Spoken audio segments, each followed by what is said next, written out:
म्हणजे सगळ्यात पहिल्यांदा मी निर्मात्यांचे आभार मानेन की माझ्या आधीच्या भूमिका त्यांना माहिती असताना सुद्धा तसंच एक छोटी मुलगी आत्ताच केलं ती स्वामी आजोबा म्हणून येऊन बिलगते. त्यामुळे त्यांची जी स्वामींकडे बघण्याची दृष्टी आहे ना, त्यांच्याकरता ते आजोबा आहे. प्रोडक्शन टीम निर्धार असं की नाही आता कलाकार आपल्याकडे येऊन बसले, आपण त्याचा सीन केव्हाही करू शकतो. आणि तुम्ही पण मग उशीर झाला रे, मग तुम्ही जर का वाहन चालवत असाल तर मग उगाचच वेगात वाहन चालवा, या गोष्टी टाळता येऊ शकतात. जर तुम्ही घरी 15 मिनिटं आराम करण्यापेक्षा सेटवर येऊन 15 मिनिटं आराम करा. नमस्कार, मी तुमची पत्रकार श्वेता चिकणे तुमचं हार्दिक स्वागत करते टेलीचक्कर रिजनलमध्ये. आज आपल्याबरोबर गप्पांसाठी बसले आहे सुनील गोडसे, ज्यांना तुम्ही जय जय स्वामी समर्थ ह्यामध्ये स्वामी समर्थांची अशी पवित्र भूमिका साकारताना बघितलं आहे. सर, सगळ्यात आधी तर कसे आहात? मी एकदम छान आहे, थँक्यू. आता शोमध्ये 1800 भाग पूर्ण झाले आहेत आणि ते खूप छान गोष्ट आहे, खूप एकदम आत्माला शांती भेटणारी आहे. तुमच्या भावना काय आहेत आता? एखाद्या मालिकेने 1800 एपिसोडचा टप्पा गाठणं हीच केवढी मोठी गोष्ट आहे. आणि लोकांना आवडते म्हणून 1800 झाले, याच्यापेक्षा आणखीन भाग होतील, होत राहतील. म्हणजे एखाद्या मालिकेने एवढा टप्पा गाठणं हे आत्ता आपण जर का बघितलं तर आता एवढ्यात तरी एकही मालिकेने 1800 एपिसोडचा टप्पा पार केलाय बघायला नाही मिळालं, नाही भेटलं. बरोबर. आणि जेव्हा तुम्हाला समजलं की तुम्हाला अशा भूमिकेसाठी निवडलं गेलं आहे स्वामी समर्थांच्या, तेव्हा तुमची तेव्हा रिॲक्शन काय होते? मला सगळ्यात पहिल्यांदा खूप आनंद झाला होता, खूप इच्छा होती आधीपासून. म्हणजे जेव्हा ही मालिका सुरू झाली 5 वर्षापूर्वी, 5-5.5 वर्ष, तेव्हाच वाटलं होतं या मालिकेत काम करायची संधी मिळाली पाहिजे. कारण स्वामींची भूमिका साकार करायची संधी कोणाला नको असेल. तसंच तर माझी इच्छा होती, त्यावेळेस नाही जमलं, पण बहुतेक ती स्वामींची इच्छा असावी की नाही तुला करायचंच आहे. एक बदलाव जो झाला आहे तुमच्यामध्ये ह्या स्वामींच्या भूमिके केल्याच्या नंतर, ती काय आहे, ते काय आहे बदलाव म्हणजे कुठल्या अर्थाने तू बदलाव म्हणतेस? स्वतःच्या आयुष्यात.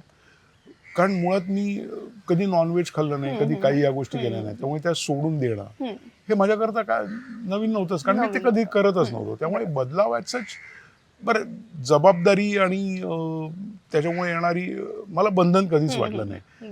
जबाबदारी वाटली की मी आज ही भूमिका करतोय की लोकांच्या भावना माझ्या कुठल्याही कृतीतनं, वागण्यातनं आणि बोलण्यातनं दुखावल्या जाता कामा नयेत किंवा त्यांना ठेच पोचता कामा नये, याची जबाबदारी मात्र मी नक्कीच घेत आलो. ह्याच्यापूर्वी ती घेतली नव्हती अशातला भाग नाही, पण यावेळेस ही भूमिका करायला लागल्यापासून ती प्रकर्षाने मी घ्यायला लागलो. आणि तुम्ही ह्या आधी सुद्धा खूप काम केलं आहे इंडस्ट्रीमध्ये, खूप चांगले प्रोजेक्ट्स दिले आहेत, पण त्यातले फारसे नेगेटिव्ह रोलमध्ये आहेत आणि हा एक पॉझिटिव्ह. तर तू फारसे शब्द म्हणालीस त्याच्याबद्दल मी हसलो, कारण 80% निगेटिव्ह. हो, तेच. आणि तुम्ही आता पॉझिटिव्ह करताय, तर एक आपण बघितलं तर एक असा रोल केल्याच्या नंतर आपल्याला तेच रोल येत जातात, पण स्वामींची एक अशी भूमिका आल्याच्या नंतर ते कसं तुम्ही एक्सप्लेन करता? म्हणजे सगळ्यात पहिल्यांदा मी निर्मात्यांचे आभार मानेन की माझ्या आधीच्या भूमिका त्यांना माहिती असताना सुद्धा स्वामींच्या भूमिकेसाठी त्यांनी माझा विचार करणं हीच केवढी मोठी गोष्ट आहे. म्हणजे हे त्यांचेच संकेत असणार, त्यांचीच इच्छा असणार, त्याच्याशिवाय हे होऊ शकत नाही की एकदम निगेटिव्ह रोल करणारा माणूस येतो आणि स्वामींची भूमिका करायला लागतो. एवढं सहज सोपं नव्हतं. बरोबर. त्यामुळे हे स्वामींचीच इच्छा होती. स्वामींची इच्छा होती. आणि तुमच्या आयुष्यात स्वामींचं महत्व काय, हे तुम्ही जर सांगणार असाल प्रेक्षकांना तर ते कसं सांगता? मुळात मी पहिल्यांदा एक सांगेन की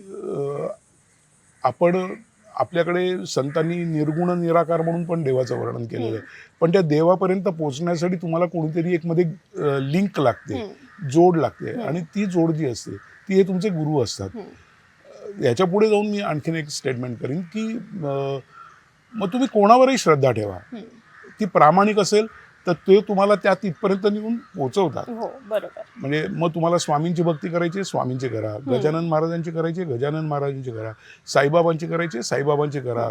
त्याच्यानंतर आपले शंकर महाराजांची करा. भक्ती करा, निरपेक्षपणे भक्ती करा, आणि श्रद्धा आढळ असून दे तुमची, हे तुम्हाला त्या तिथपर्यंत नेऊन सोडणार म्हणजे सोडणार. ही त्यांची जबाबदारी होती.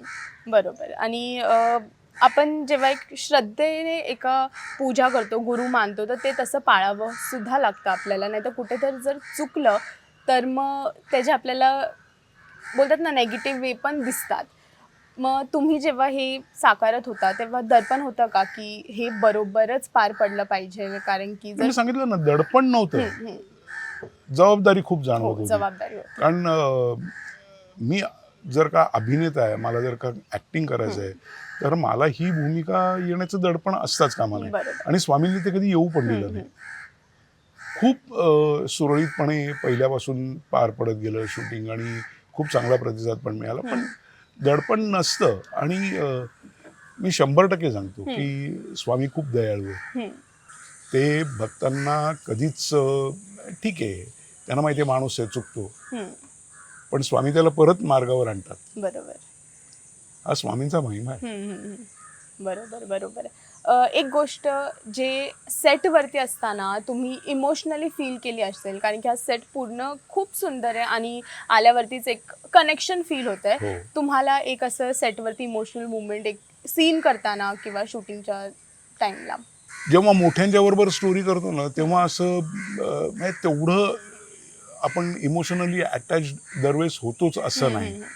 पण आत्ता 2 स्टोरीज अशा केल्या की ज्या लहान मुलांच्या होत्या. एक लहान मुलगा असतो, वेद म्हणून, तुम्ही जर का स्टोरी बघितली असेल तर त्याच्या जन्मापासून हृदयाला छिद्र असतं आणि तो मरणार आहे हे सांगितलेलं असतं. आणि स्वामी त्याचा जीव वाचवतात. अच्छा.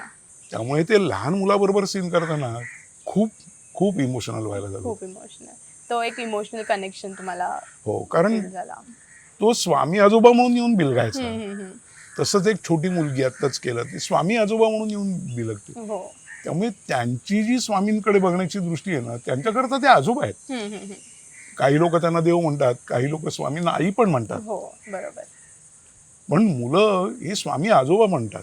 त्यामुळे आणि आजोबा आणि नातू हे जे कनेक्शन असतं ते खूप वेगळं असतं. खूप वेगळं असतं. बरोबर बरोबर. एक मेसेज जो तुम्हाला भूमिका केल्याच्या नंतर ऑडियन्स कडून भेटला असेल तो काय आहे?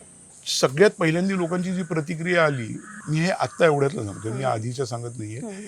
आत्ता ज्या मला ज्या प्रतिक्रिया येत आहेत त्या खूप छान येत आहेत, खूप पॉझिटिव्ह येत आहेत. लोकांचं हेच आहे की तुम्हाला बघितल्यावर आम्हाला खरंच स्वामींना बघितल्याचं वाटतं.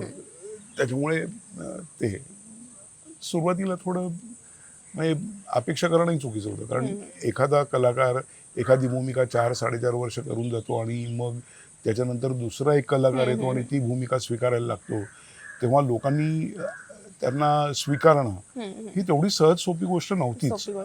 आणि मी पण ते गृहीत धरून चाललो होतो. म्हणजे इव्हन निर्मात्याने पण सांगितलं होतं की सुनील, तुला असं जाणवेल पहिले काही महिने की लोक स्वीकारत नाहीयेत, पण आपण करणार होते नक्की. हा निर्मात्यांचा पण विश्वास होता. आणि त्यामुळे मला आणखीन उभारी आली. आणि लिटरली मला 1 महिना पण नाही लागला लोकांनी स्वीकारायला. स्वामींची कृपा आणि लोकांनी मला खूप लवकर ऍक्सेप्ट केलं. हो. आणि तेवढंच प्रेम सुद्धा भेटतंय लोकांकडून तुम्हाला. खूप खूप प्रेम मिळतंय. हो.